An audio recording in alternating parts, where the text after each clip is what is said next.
Здраво, дечки! Денес на ТЕС имаме Toyota CHR, новата генерација на CHR, која што има еден став кој што наметнува мора да го имам, сакам да го имам.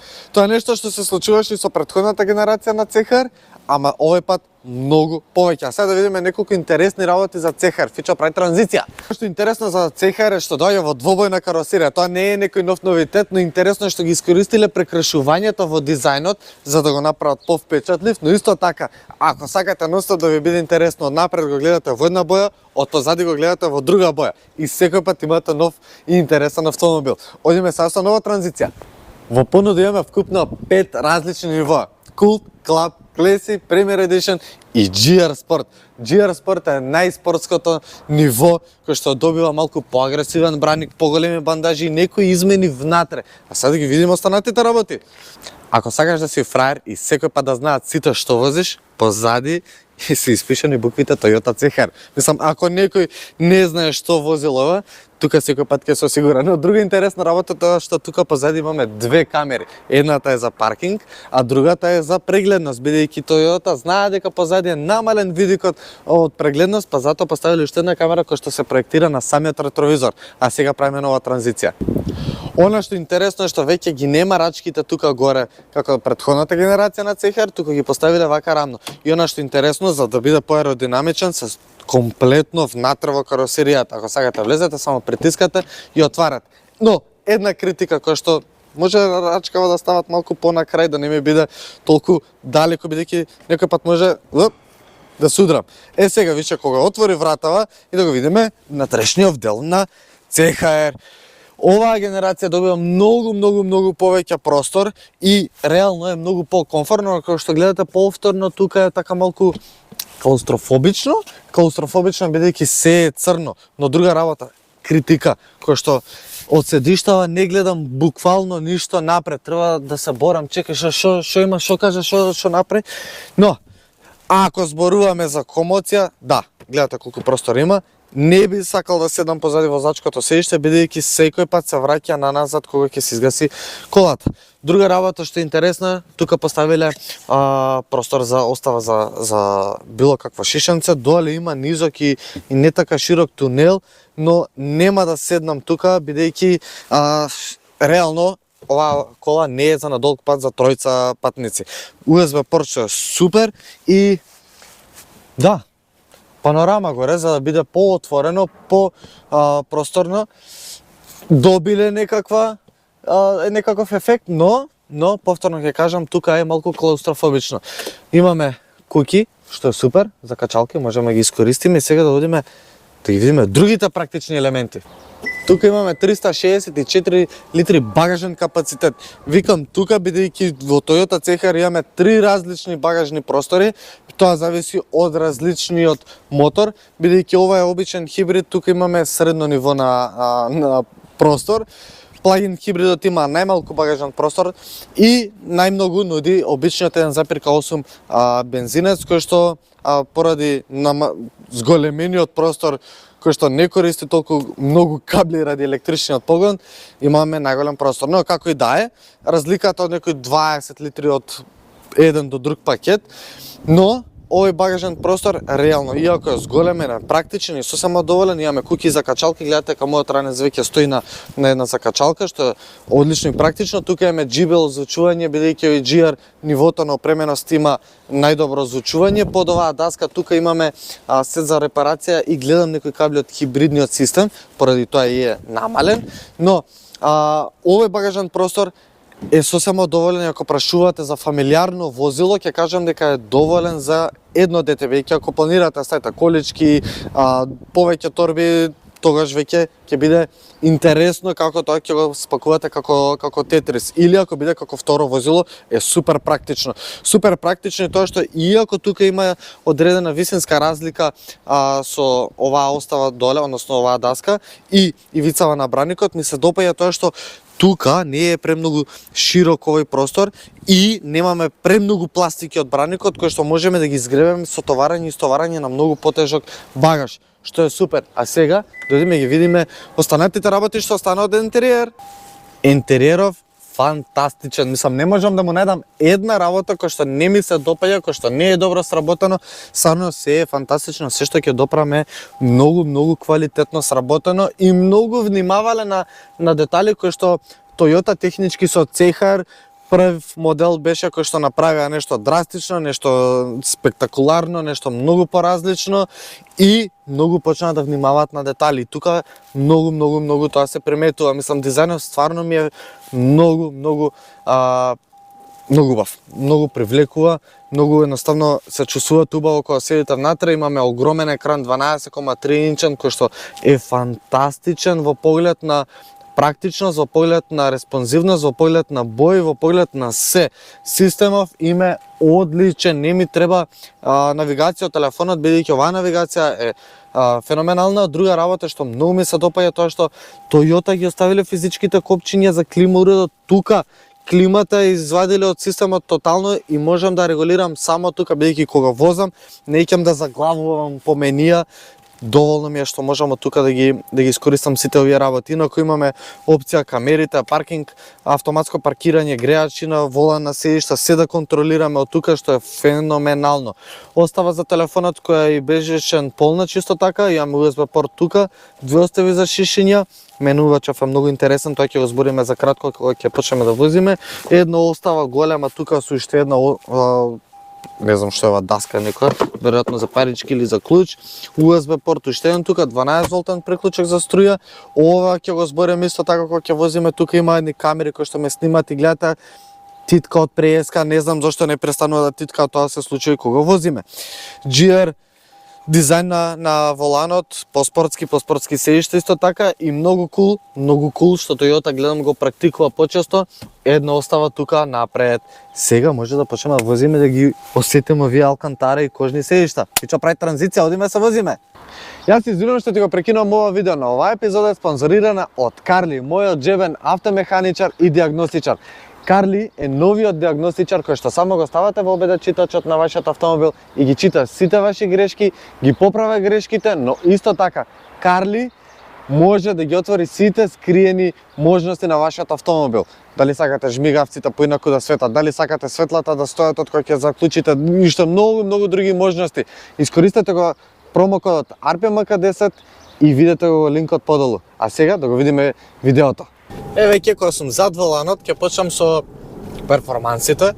Тука во овој пакет имам 2.0 хибриден погон, односно бензински мотор во комбинација со електричен мотор кој што заедно произведуваат 197 конски сили, погон на 4 тркала, ама е некој интелигент систем на Toyota, што значи дека во одреден драйв мод, бидејќи тука имам кастом, спорт, нормал и еко, кој ќе го ставите во кастом или во спорт, автоматски се активира тој интелигентен систем на Toyota, бидејќи ги активира двата мотори, односно моторот со внатрешно согревање од напред и електричниот мотор на задната оска, што значи дека ви дава инстантна моќност веднаш сега.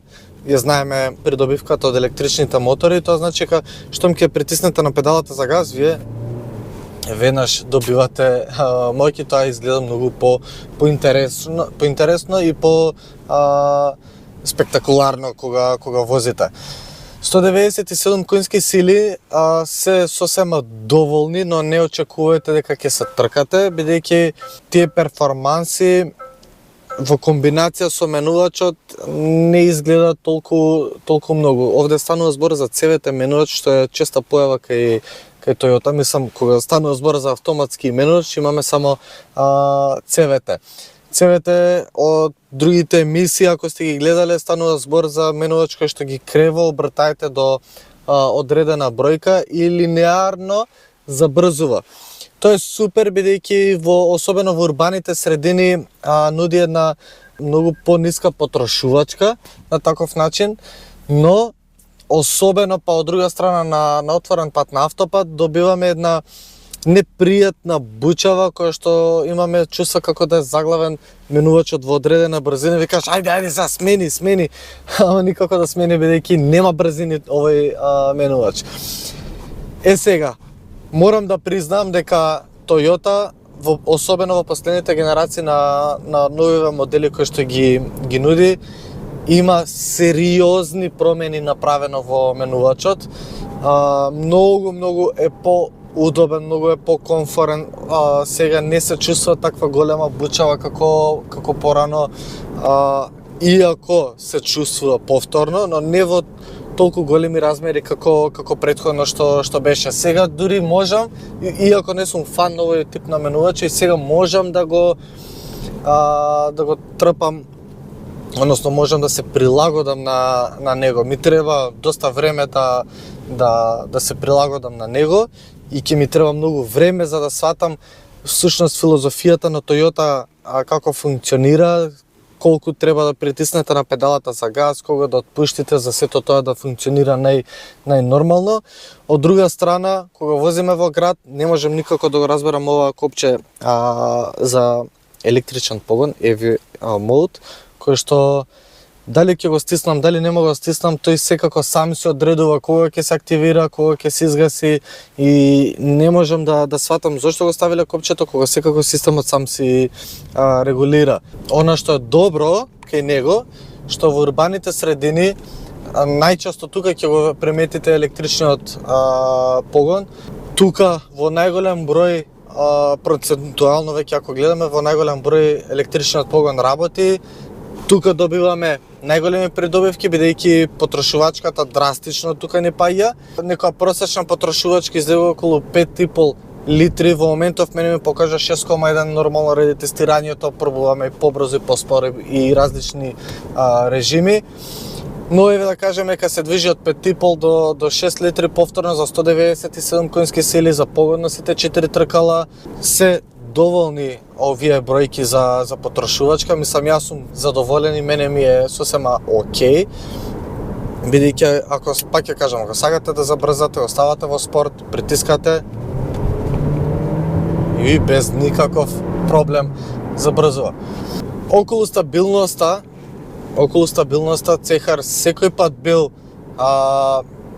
многу интересно возило, бидејќи се води како кросовер, но кога ќе седнете зад воланот имате чувство како да возите еден многу добар хетчбек. Многу стабилен, многу прецизен, имате многу добра контрола зад волан. Секој што ќе седне, секој што ќе биде возач тука, ќе биде секој пат насмеан. Стварно на било која брзина и да станува збор, јас имам одлична контрола над возилото, знам тркалата каде ми се насочени, што можам да направам, што ми овозможува возилото во одредена кривина, на одредена брзина. Стварно многу добра стабилност. Клатењето речиси и да го нема на оваа висина, речиси и да го нема, што е многу интересен елемент. Безбедносниве системи, преска ги спомнавме, одлични камери, добра респонзивност. Имам одредена критика за задната камера која што нуди широк агол.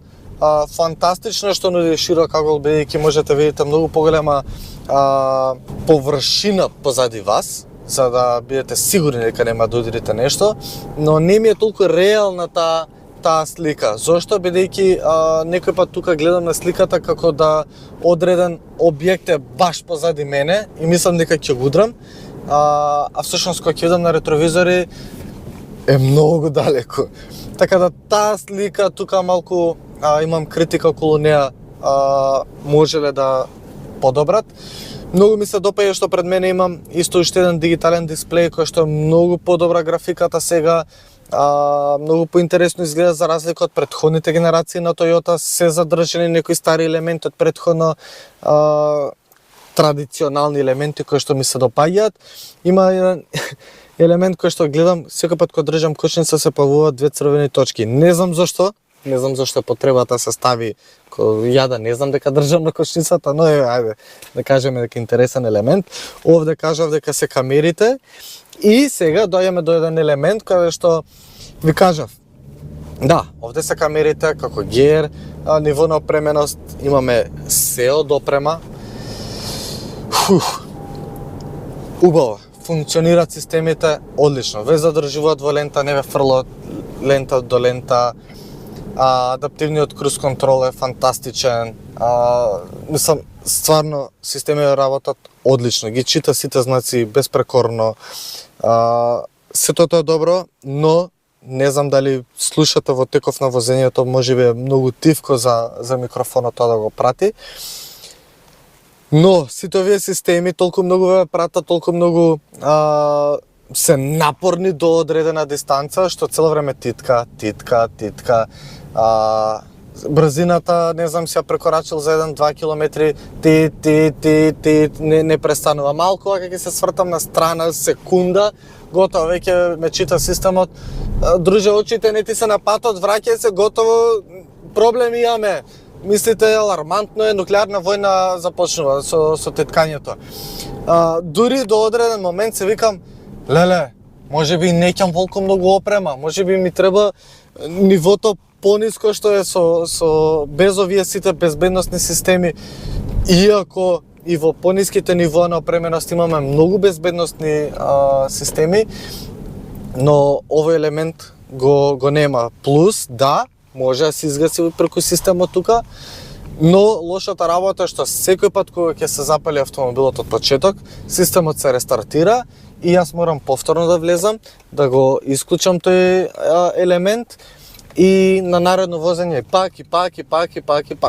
Тоа ми е толку многу глупаво, не само тука во Toyota, во секој друго возило кое што морам јас повторно да влезам. Зошто сум го купил и зошто е мое возило, ако јас морам константно тоа да го исклучувам или да го вклучувам. Тоа мора да се среди. И на крајот доаѓаме до цената. Ова ниво, со овие прекрасни седишта, меморија на седиштата, грејење, ладење нема, грејење на седиштата, грејење на волан, паркинг автоматски, многу убава, одлична опрема, но 52, скоро 53.000 евра се